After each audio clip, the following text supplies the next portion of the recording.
Papai Yankee 2 PRM, a cidade é Flórida Paulista. Operando aqui 150 watts com as duas 6 CD6 moduladas em placa. Viu, Alan? Você chega muito bem aqui. Depois você me reporta aí qual é a sua restrição aí de potência, se é problema de interferência, alguma coisa assim. Mas em 80 metros, que a gente precisa mais potência, é onde é mais complicado geralmente a interferência, né? Eu modulo com esse transmissor aqui há vários anos, tá? A gente ficou por motivo de batente muito tempo aí sem falar no AM. E agora a gente está aí retomando. Transmissor tem vários, eu tenho uma 813 modulada em placa por transistor, tá?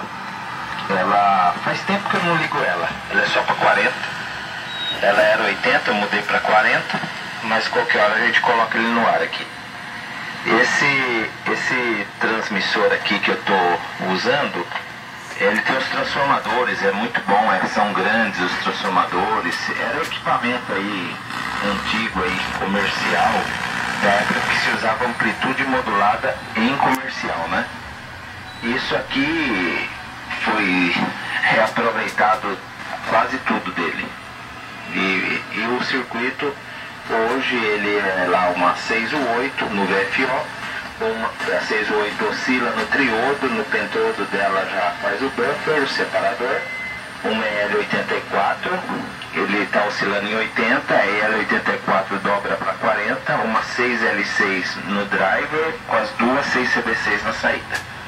Acho que o Marco Antônio até já retornou. Se você procurar aí, eu tenho o usuário aí no YouTube, sem problema, PY2PRM. O meu e-mail é py2prm@hotmail.com. E a gente pesquisa lá depois. Se você colocar meu indicativo no YouTube, você vai ver uns vídeos aí de trem, de um monte de coisa aí. Papai Yankee 2 PRM, PY2 SMD com oportunidade a PY2 CWW.